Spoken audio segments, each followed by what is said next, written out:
할렐루야. 우리 선하신 주님의 자비와 은혜와 평강이 우리 그라치 반석교 온 교우들의 삶과 가정 위에 가득 임하기를 간절히 원합니다.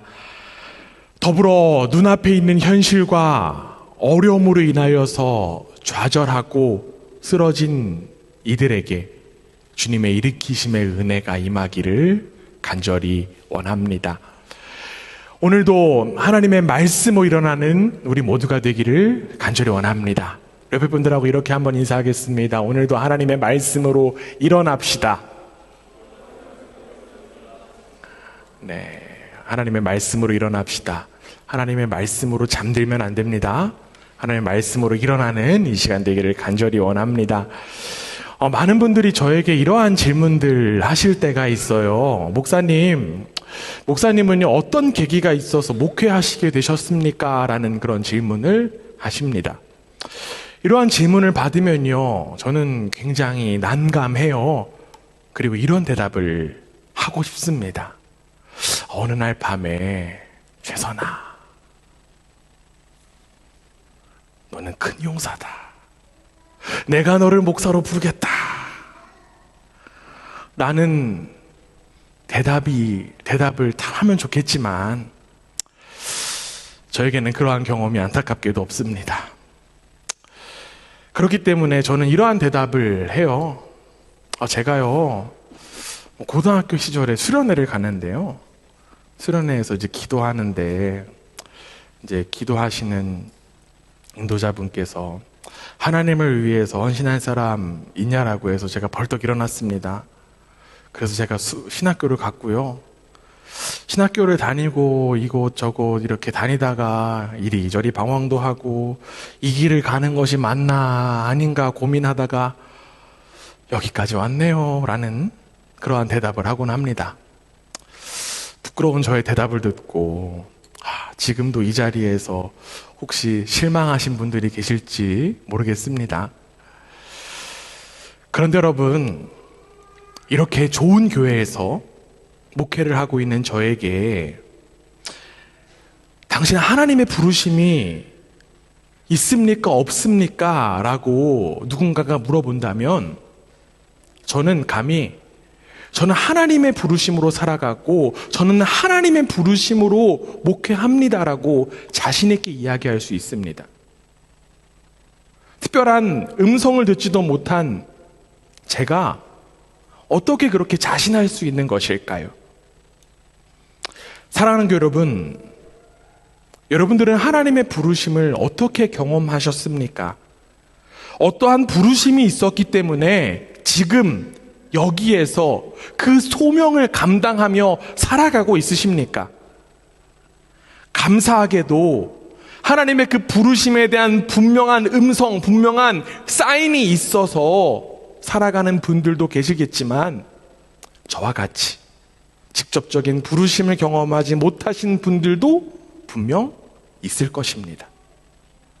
그런데 여러분, 실망할 필요 없습니다. 오늘 우리가 함께 읽은 이 말씀을 통해서 살펴보고 있는 두 명의 사람도요, 사사로 부름을 받았는데 그 부름에 하나님의 직접적인 부름이 없기 때문입니다. 하나님은 그들을 직접적으로 사사로 부르시지는 않았지만 성경 속에 나온 이 두 사람은 어떻게 사사로서의 일을 감당할 수 있었던 것이고 그리고 성경에 기록된 것일까요? 오늘 우리가 함께 읽은 성경 본문에는요, 두 명의 이름이 나옵니다. 누가 나옵니까? 누가 나와요? 돌라와 야일이 나옵니다. 아무리 교회를 오래 다녔어도 돌라와 야일은 참 낯선 이름인 것 같아요. 그렇지 않습니까? 돌라와 야일에 대해서 참 친숙하게 이야기하시는 분들도 많이 없을 것 같아요. 돌라는요, 우리가 읽은 말씀에서 보듯이 두 절에 걸쳐서 이야기되고 있고요. 야일은 한 절 더해서 세 절에 걸쳐서 기록되어 있습니다. 돌라와 야일, 낯선 이름이지만 성경은요, 이 두 사람이 사사다라는 그러한 기록을 하고 있습니다. 우리가 이전까지 확인한 사사들 쭉 떠오르실 수 있을 것 같아요. 그런데 그 사사들은 하나님께서 그들을 구원자로 세우셨다라고 하는 기록들이 분명하게 있습니다. 그래서 우리가 말씀을 통해서 하나님께서 그들을 사사로 세우심을 말씀으로 확인했어요. 그런데 여러분, 앞서 이야기한 것처럼 오늘 본문 속에 나온 이 사사 돌라와 야일의 이야기에는요, 하나님의 직접적인 개입이 나타나지 않습니다. 하나님께서 직접 이 둘을 사사로 세우신 것이 아니라고 하는 거예요. 한번 직접 확인해 볼게요. 오늘 우리가 함께 읽은 말씀 1절에 보면 이렇게 되어 있습니다. 우리 앞에 화면 보고 함께 읽습니다. 시작. 아비멜렉의 뒤를 이어서 이사갈 사람 도도의 손자 부하의 아들 돌라가 일어나서 이스라엘을 구원하니라. 그가 에브라임 산지 3일에 거주하면서. 돌라에 대한 이야기가 나옵니다. 이어서 야일에 대한 이야기 한번 확인해 볼게요. 3절이에요. 함께 읽습니다. 시작. 그 후에 길앗 사람 야일이 일어나서 22년 동안 이스라엘의 사사가 되니라. 여러분 어떻습니까? 이 돌라와 야일의 이야기 속에서 보면 하나님께서 그들을 직접 사사로 세우셨다라고 하는 기록을 찾을 수가 있어요? 없어요? 없습니다. 이를 두고요, 어떤 학자는 이런 이야기를 합니다. 하나님과 관계없이 권력을 잡았다라는 것을 의미한다 하는 이야기를 해요. 사사가 그 당시에 권력의 자리가 될 수 있었기 때문에 그렇게도 생각할 수 있을 것 같아요. 그런데 여러분, 지금 이야기 속에서 보면요, 우리가 읽은 성경에서 보면요, 이들이 사사가 된 것을 두고 성경은 직접적인 평가를 하고 있지 않습니다. 그렇기 때문에 이들의 그 사사가 된 모습을 부정적으로만 볼 수는 또 없다라고 하는 거예요. 저는 이 말씀을 읽으면서 말씀을 또 읽고 또 읽고 묵상하면서 참 많은 생각을 했습니다. 솔직히 너무 어려웠어요. 제가 이 말씀의 본문을 정하고 참 후회가 많이 들었습니다. 이거 지금 하나님께서 세우시지도 않았는데 자기들이 사사가 되고 싶다고 해서 다 사사가 되는 것은 아닐 텐데, 그렇다고 자기들이 사사가 아니라고 하면, 이들이 사사가 아니라고 하면 성경은 이들을 사사라고 기록을 하지 않았을 것인데, 성경은 잊혀져 지나가도 모를 사람들의 이름을 언급해서 왜 나에게 이러한 시련을 주는가? 이 사사를 잘못 건드려서 한 주간 참 고생스럽겠다라는 그러한 솔직한 마음을 가졌어요. 솔직하게도요, 이 다음 사사인 입다로 은근슬쩍 넘어가고 싶은 마음이 제 가운데 있었습니다. 하나님의 직접적인 부르심이 없이 사사가 된 이 둘에 대해서 계속 생각하고 묵상하다가 예전에 제가 들었던 이야기가 한 가지 떠올랐습니다. 제가 신학교를 갓 입학했을 때였어요. 한 동기가요, 누군지도 모르겠어요. 한 동기가 이러한 이야기를 했습니다. 하나님께서 목사로서 소명을 허락한 그 목사는 고생도 하지 않고 목회도 성공한데, 그런데 그 소명이 없이 그냥 자기가 목사가 되고 싶어서 목사가 된 사람들은 고생만 한댄다 하는 그런 이야기였습니다. 제가 그 이야기를 딱 20살에 들었어요. 저는 굉장히 놀랐습니다. 왜 놀랐을까요? 저는 직접적인 하나님의 부르심을 받지 못했기 때문에 그렇죠.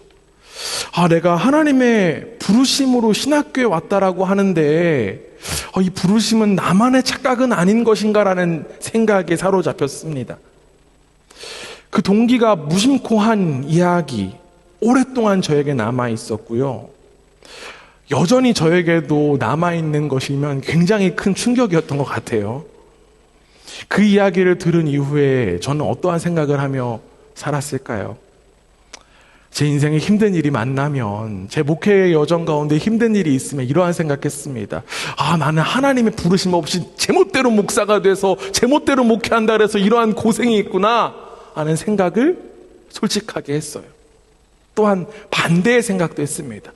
잘 되면, 좋은 결과가 일어나면, 나 하나님이 목사로 부르셨나 보다, 이런 생각도 하게 되었어요.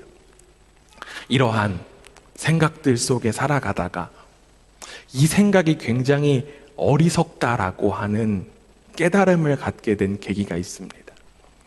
성경을 쭉 읽다 보면요, 성경을 아무리 보아도 하나님의 부르심을 받은 이들이 세상의 기준으로 성공하는 것은 꼭 아니다라는 것을 말씀을 통해서 확인할 수 있었기 때문에 그래요. 하나님의 부르심을 받은 사람, 수많은 성경의 인물들이 나오지만 우리가 잘 아는 사도 바울이 있습니다. 사도 바울이요, 하나님의 부르심으로 사도가 되었어요. 사도 바울이 이런 이야기합니다. 로마서 1장 1절에 이렇게 되어 있어요. 예수 그리스도의 종 바울은 사도로 부르심을 받아 하나님의 복음을 위하여 택정함을 입었으니, 바울은요, 자기 자신이 하나님의 부르심을 받아서 사도가 되었다라는 그런 이야기를 합니다. 그런데 여러분, 우리가 잘 알고 있다시피 이 사도 바울의 인생이 세상의 기준으로 성공이었습니까? 사도 바울의 인생이 굉장히 평탄했습니까? 그렇지 않습니다. 우리가 잘 알고 있듯이요, 사도 바울의 인생은요, 고난의 연속이었습니다. 그럼에도 불구하고 이 사도 바울은 일평생을 복음을 위해서 헌신하며 살았어요. 이는 사도 바울에게만 해당하는 이야기는 아닙니다. 예수님의 제자들도 마찬가지였어요. 가시적인 결과를 얻어야 하나님의 온전한 부르심이 있다는 것 아니라고 하는 사실이에요. 그렇다면요, 여러분, 다시 오늘 본문으로 돌아와서 이 돌라와 야이를 우리는 어떻게 바라볼 수 있을까요?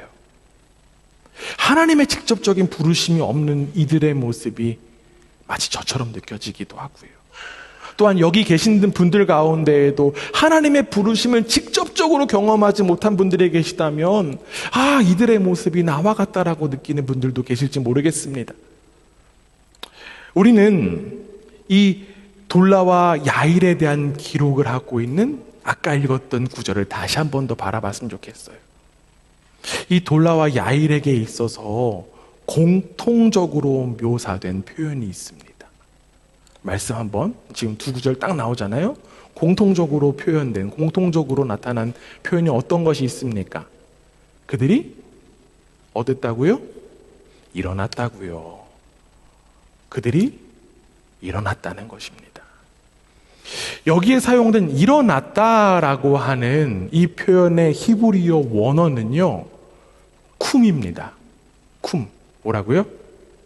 쿰. 별빛 드림 친구들 뭐라고요? 쿰이라고, 쿰. 그치? 쿰. 여러분, 쿰 어디서 들어본 단어 아닙니까? 어디서 들어본 것 같아요? 어디서 들어봤습니까?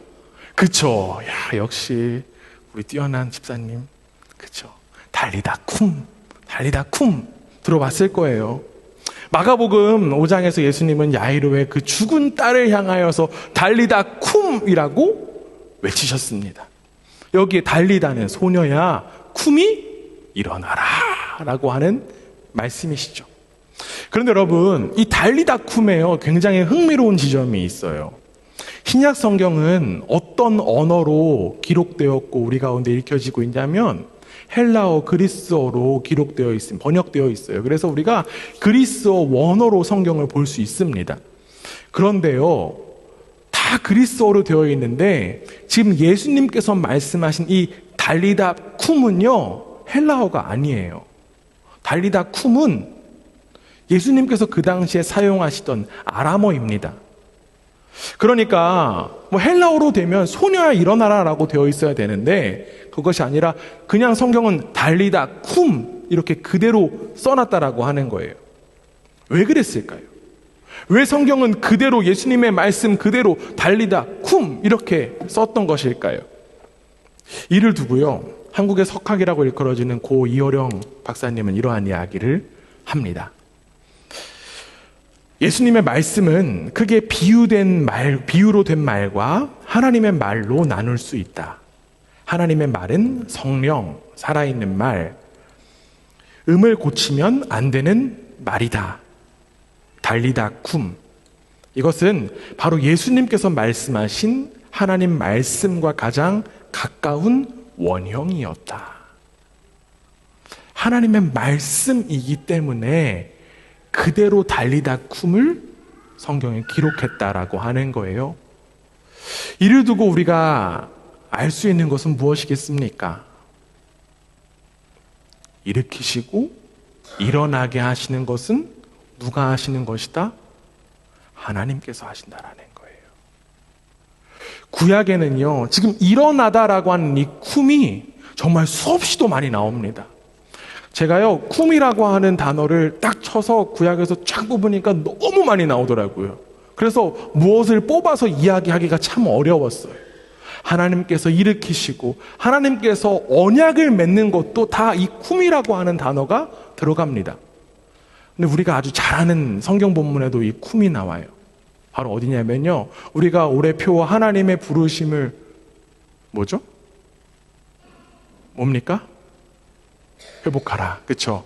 이 표어가 나온 성경 말씀인 열왕기상 19장에 누가 쓰러져 있습니까? 그렇죠? 엘리야가 쓰러져 있어요. 로뎀나무 아래 쓰러져 있습니다. 그런데 이 엘리야를 일으키시는 그 일으킴이 바로 쿰이라고 하는 거예요. 찾아보겠습니다. 열왕기상 19장 5절이에요.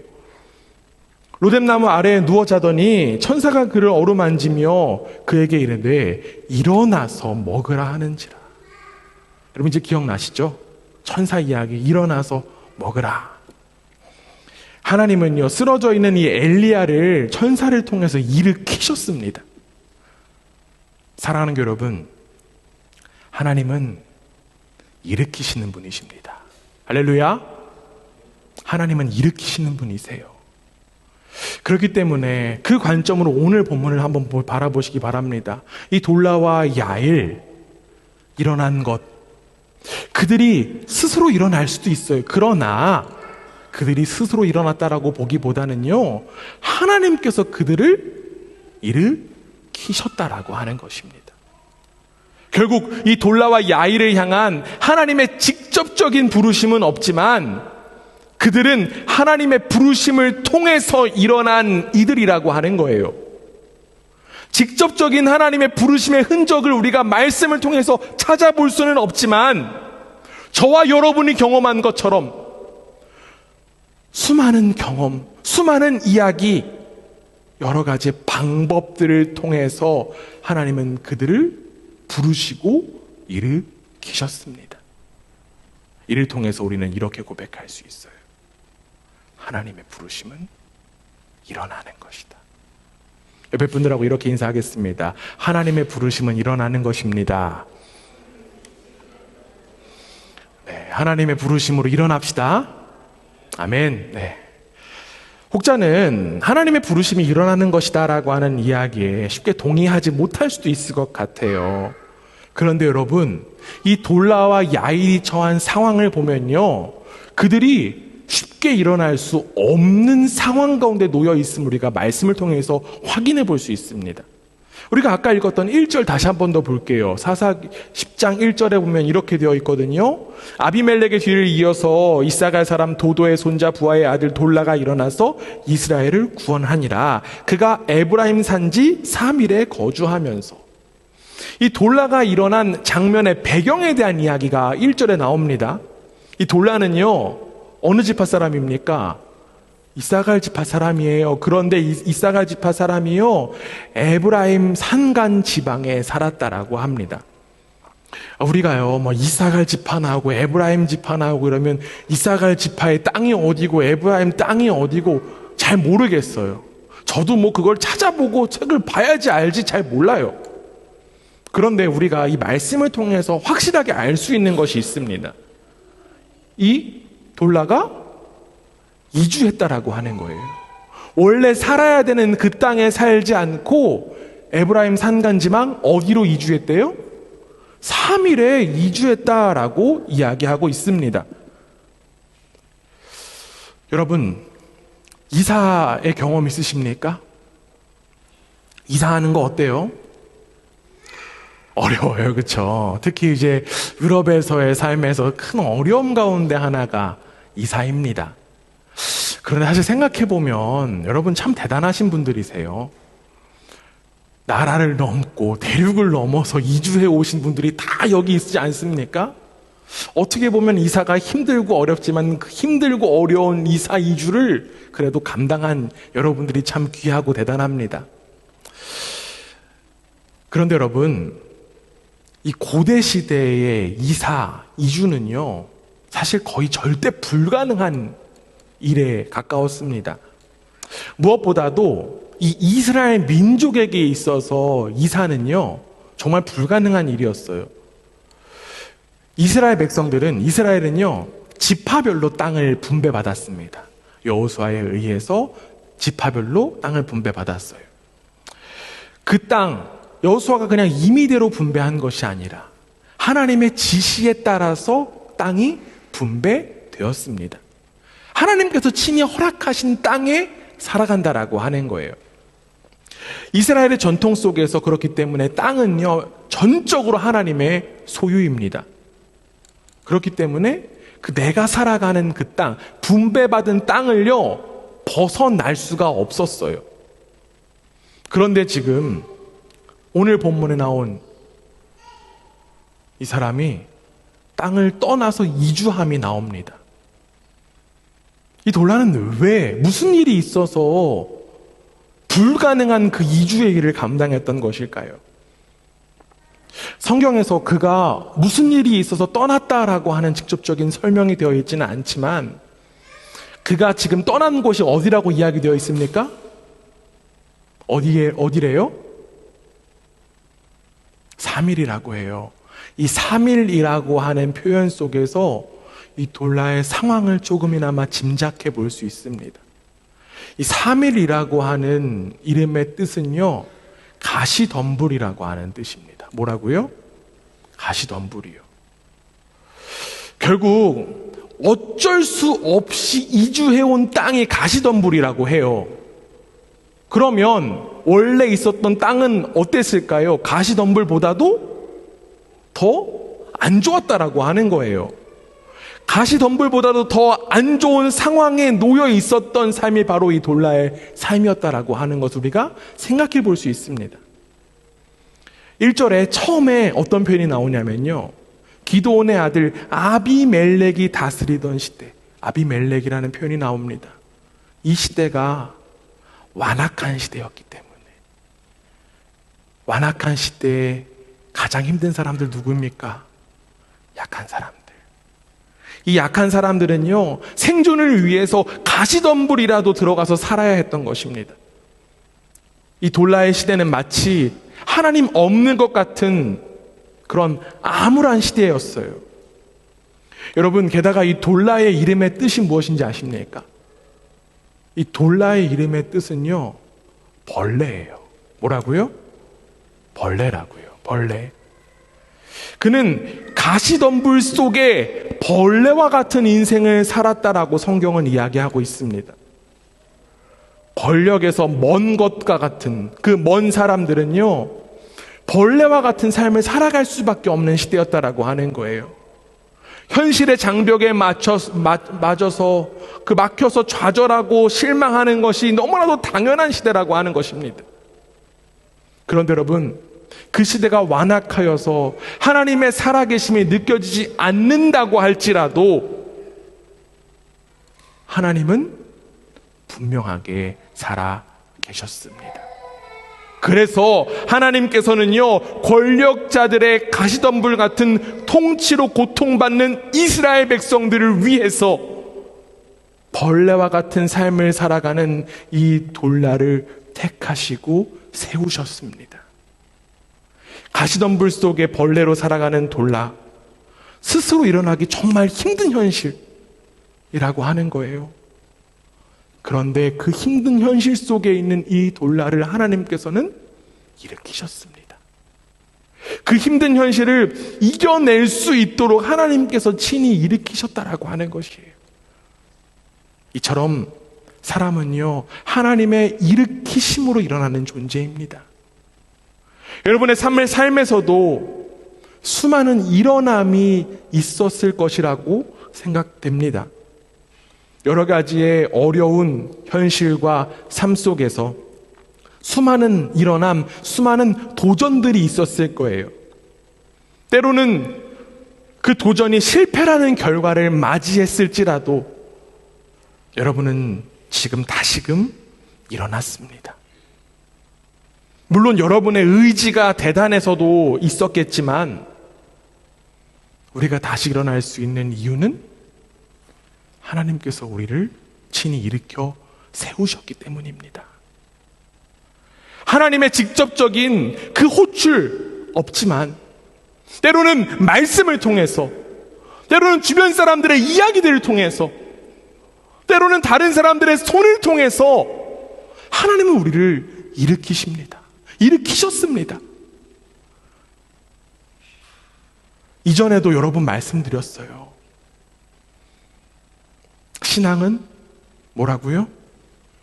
일어나는 거라고요. 신앙은 일어나는 것입니다. 하나님은 우리를 지금도 일으켜 세우십니다. 사방이 막혀있는 상황일지라도 하나님은 위에서 우리를 잡아 일으키시는 분이세요. 하나님의 부르심이 있기 때문에 우리가 지금 이 자리에 일어나 있는 줄 믿습니다. 혹여나 여러분의 삶의 자리에서 힘든 현실과 상황으로 인하여서 좌절하고 쓰러져 있는 분들 계십니까?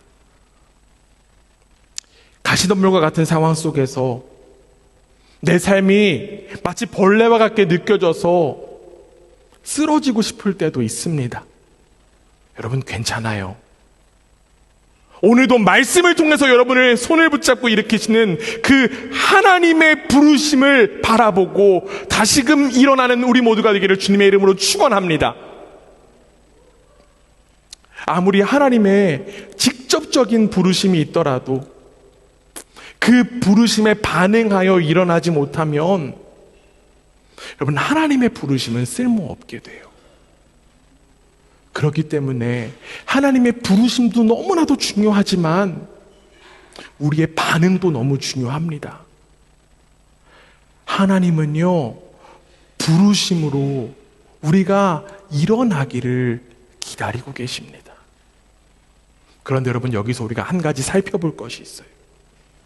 하나님의 부르심을 받아서 일어났다! 라고 해서 끝이 아니라고 하는 거예요. 난 일어났어! 됐어! 라고 하는 게 끝이 아니라는 것입니다.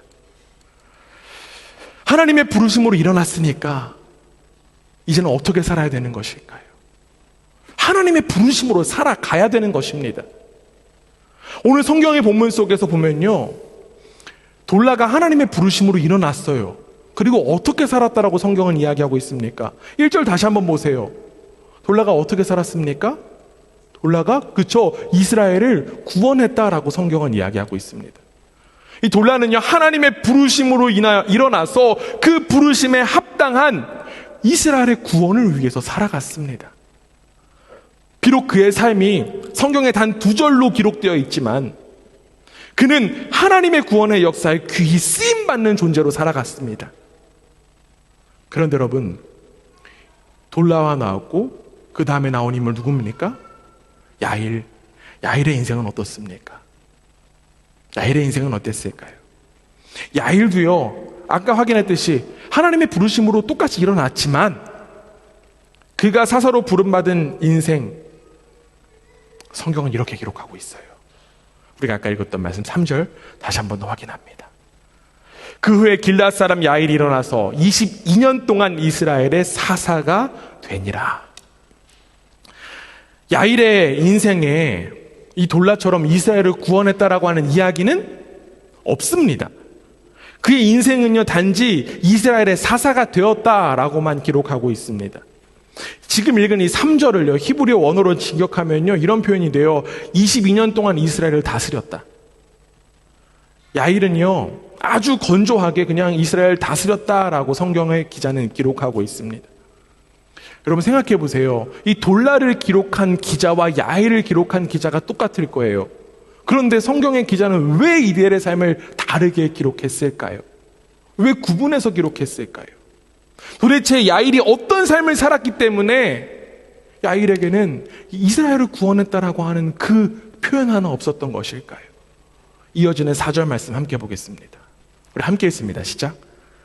그에게 아들 30명이 있어 어른 나이 30을 탔고 성읍 30을 가졌는데 그 성읍들은 길르앗 땅에 있고 오늘까지 아봇 야일이라 부르더라.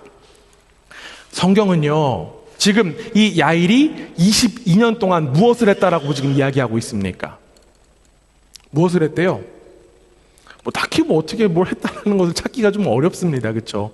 한 거는 아들을 30명을 낳은 거예요. 아들이 30명이 있었다라고 합니다. 그런데 그 아들들이 뭘 타고 다녔습니까? 나귀를 타고 다녔다라고 합니다. 이 광야에서요, 나귀는 굉장히 귀합니다. 나귀를 지금으로 따지면 아주 비싼 고급 자동차라고 이야기할 수 있을 것 같아요. 고대의 광야에서 정말 고급 자동차를, 고급 승용차를 지금 야일의 아들들은 타고 있었습니다. 그런데 여러분, 더 놀라운 것은요, 무엇이냐면 이 아들들이요, 전부 다 뭘 가지고 있었습니까? 성을 가지고 있었다라고 하는 것입니다. 고급 승용차도 갖고 있고 성까지 가지고 있어요. 야일이 훌륭하니까 그럴 수 있다고 한번 칩시다. 이해해 줍시다. 그런데 여러분, 가장 큰 문제가 무엇일까요? 가장 큰 문제가 뭐냐면요, 이 모든 전부를 누가 가지고 있었다? 야일이 가지고 있었다라고 하는 거예요. 야일이 가지고 있었으니까 아들에게 줄 수 있었던 것이겠죠. 이 모든 것이 다 야일의 소유였다라고 하는 것입니다. 여러분, 한번 생각해 보세요. 야일은요, 하나님의 부르심으로 일어났습니다. 그런데 그가 어떻게 살았습니까? 자신의 욕심을 채우고 자신의 욕망을 채우는 삶을 살았습니다. 그러다 보니까 이스라엘의 구원 따위는 안중에도 없습니다. 하나님의 부르심으로 하나님의 그 부르심을 잃어버렸고요.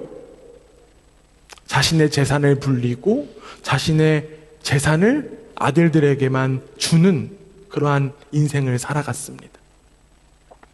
이 삶이 과연 사사로 부름받은 삶이 맞을까요? 절대 아닐 것입니다. 이 야일이라고 하는 사람의 이름의 뜻은요, 하나님의 빛을 비추어라입니다. 하나님의 빛을 비추어라라고 하는 이 야일, 하나님의 빛을 비추기 위해서 하나님은 이를 부르셨지만 안타깝게도 그는 하나님의 빛을 비추기보다는 하나님의 빛을 가리는 인생을 살았습니다. 결국 그는 하나님의 부르심으로 일어난 것 같았지만 주저앉은 인생을 살아갔다라고 하는 거예요. 우리가 이 야일의 인생을 통해서 바라볼 수 있는 건 무엇이겠습니까? 하나님의 부르심 너무나도 중요해요. 하나님의 부르심 너무나도 소중합니다. 하나님께서 일으켜 세워주셨다는 건 너무 감사합니다. 그런데 여러분, 그 부르심에 합당한 삶을 살지 않는다라고 하면 그 하나님의 부르심을 무시하는 것밖에 되지 않는다라고 하는 거예요. 우리가 지난 5번의 시간을 통해서 사사 기드온을 살펴봤습니다. 기드온도 어떻습니까? 하나님께서 그를 큰 용사로 부르셨습니다. 그는 하나님의 부르심을 받은 사사였어요. 그래서 그는 일어났고요, 이스라엘을 구원했습니다. 그러나 그는 어느새부터인가 그 부르심을 잊어버렸어요. 그 부르심을 무시했습니다. 자신의 욕망과 욕심이 이끄는 대로 살아갔고, 부르심이 아니라, 하나님의 부르심의 인생이 아니라 제멋대로 사는 인생을 살았습니다. 사랑하는 여러분, 그렇다면 우리의 인생은 어떻습니까? 하나님은요, 자격 없는 우리를 하나님의 자녀로 불러주셨습니다. 그래서 우리는 우리의 삶에서 좌절하지 않고 다시 일어날 수 있는 용기를 얻고 일어났습니다. 그런데 문제는요, 우리가 삶을 살아가면서 그 부르심을 자꾸만 잊어버리고 잃어버린다라고 하는 거예요. 매일의 삶을 하나님의 부르심으로 살아가고 그 부르심 앞에 겸손히 엎드려 함에도 불구하고 내 삶이 바빠요, 내 삶이 너무 힘들어요, 내 삶이 너무 버거워요 라고 하는 그 이유로 하나님의 부르심을 잃어버릴 때가 너무나도 많다는 것입니다. 부르심이 하나님의 역할이라고 하면 이제 우리의 역할은 무엇입니까? 그 부르심에 합당한 삶을 살아가는 것입니다. 우리에게 맡겨진 부르심에 합당한 삶, 우리는 반드시 살아가야만 합니다.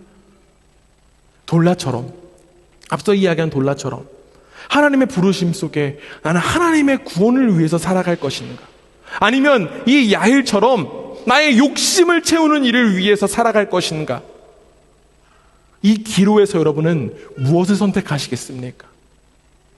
혹자는요, 나는 둘 다요 라고 대답하고 싶으신 분도 있을지 모르겠습니다. 그러나 여러분, 안 돼요.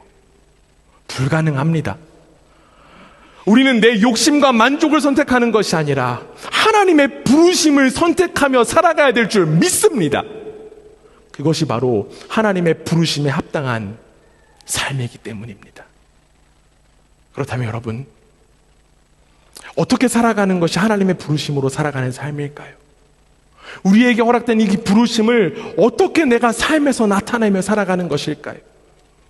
우리는 이제 이 말씀을 통해서 확인한 돌라와 야일의 마지막을 말씀을 통해서 다시 한번 더 확인할 수 있습니다.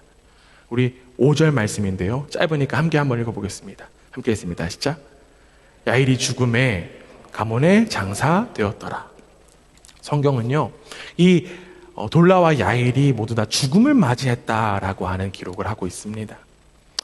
두 사람은요, 하나님의 부르심 속에서 다른 인생을 살아갔지만 결국의 결말은 죽음이라고 하는 결말을 맞게 됩니다. 여러분, 마찬가지입니다. 우리도 결국 육신의 죽음을 맞이하게 될 것이에요. 우리가 인생의 앞날에 있어서 분명하게 아는 것은요, 내가 어떻게 된다 이런 것보다도 분명하게 아는 것은 우리는 모두 다 죽는다라고 하는 거예요. 이 죽음이라고 하는 공평함 앞에 혹자는 이러한 생각을 할 수도 있습니다. 야, 어차피 죽게 되는 내 인생인데 내 마음대로 살다 죽으면 어떠냐라고 하는 생각하시는 분들도 계실지 모르겠습니다.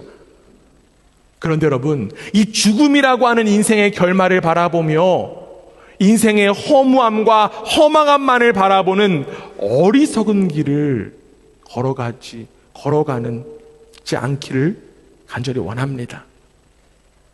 우리의 인생은요, 죽음을 맞이할 수밖에 없지만 그 죽음이 우리의 끝은 아닙니다. 하나님의 부르심으로 살아가는 이들에게 인생의 처음과 끝은 하나님으로 귀결되기 때문에 그렇죠. 즉, 우리가 어디에서 왔고 어디로 가는 존재인가를 분명하게 아는 것이 너무나도 중요하다는 것입니다. 유명한 철학자 하이데거는요, 오늘날 사람들이 이렇게 이야기합니다. 아인백과 아우스백을 잃어버렸다. 제가 독일어로 좀 썼어요. 또 내일부터 독일어 학원 다시 다녀야 되거든요. 네. 아인백과 아우스백을 잃어버렸대요. 뭘 잃어버렸다는 것입니까? 그쵸, 입구와 출구를 잃어버렸다라고 하는 거예요. 그래서 자신이 어디로 가야 하고 무엇을 하고 살아가야 되는지도 모른 채 살아갑니다. 이것을 가리켜서 조금 어려운 말로요, 존재 망각이라고 이야기를 해요. 자기를 잃고도 잃은 줄 모르고 살아가는 삶, 살아갈 뿐입니다. 사랑하는 여러분, 그런데 우리는 달라요. 모든 생명이 하나님께로부터 와서 하나님께로 간다라고 하는 사실을 분명하게 아는 이들의 삶은 다릅니다. 그리고 그 생명을 온전히 나타내 주시고 보여주신 분이 계세요. 누구십니까? 그쵸, 예수님입니다. 예수 그리스도입니다. 요한복음 12장 44절 45절에서 예수님 이렇게 말씀하셨어요. 예수께서 외쳐 이르시되 나를 믿는 자는 나를 믿는 것이 아니요 나를 보내신 이를 믿는 것이며 나를 보는 자는 나를 보내신 이를 보는 것이니라. 예수님은 하나님을 가리켜 뭐라고 표현했습니까? 자신을 보내신 분이라는 표현을 했습니다. 예수님의 삶은요, 보내신 분의 뜻을 이루는 삶이었습니다. 그것이 전부였어요. 그래서 예수님은요, 십자가에서 마지막으로 이러한 고백하시잖아요. 다 이루었다. 마침내 하나님의 뜻을 온전히 이루셨기 때문에 그러한 말씀하시는 것입니다. 그렇기 때문에 예수님의 인생, 예수님의 죽음은요, 패배가 아니라 하나님의 부르심을 온전히 이룬 자의 아름다운 귀환이 된 것입니다. 예수님의 생명이 담겨진 우리에게도 예수님을 닮아가는 삶이 허락되었어요. 예수님도 생애를 통해서 하나님의 부르심을 이루셨듯이 우리도 우리에게 허락된 인생을 하나님의 부르심을 이루는 삶을 살아가야만 합니다.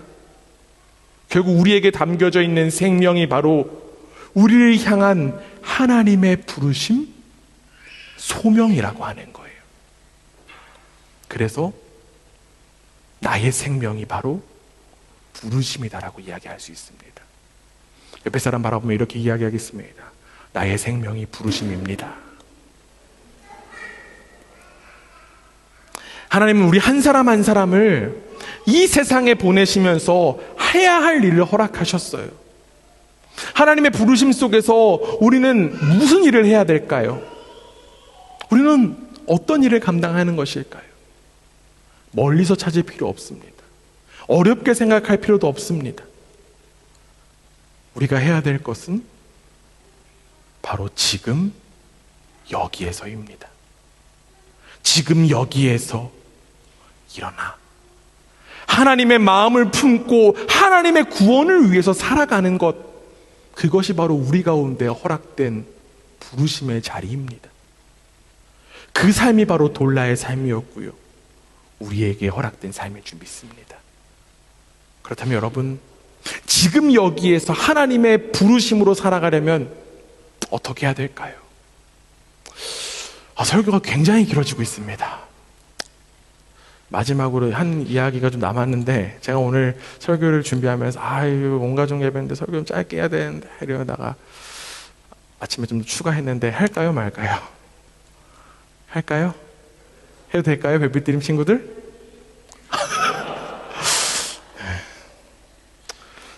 저희 집에서 해결하겠습니다. 네.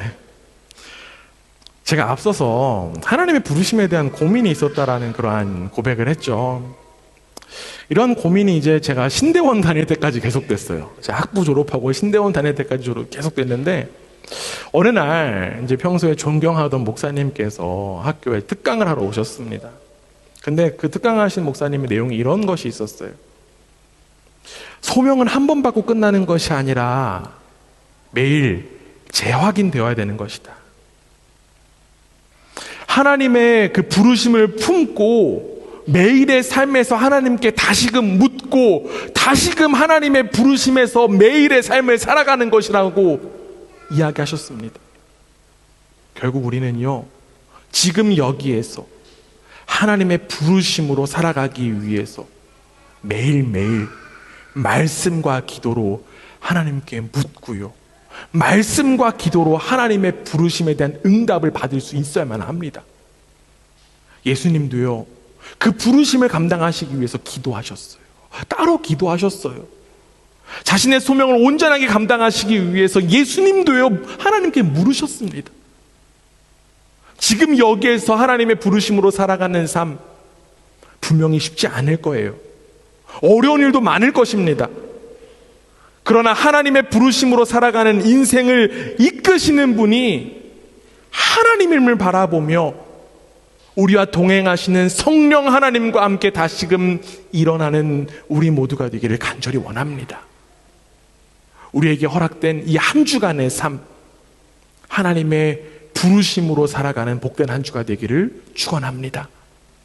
여러분, 한 번뿐인 인생, 욕심과 만족을 채우는 일에 열심을 다하기보다 주님의 품에 안기는 그날까지 하나님의 구원의 역사에 귀히 쓰임받는 저와 여러분, 그리고 우리 그라치 반석교회가 되기를 주님의 이름으로 축원합니다.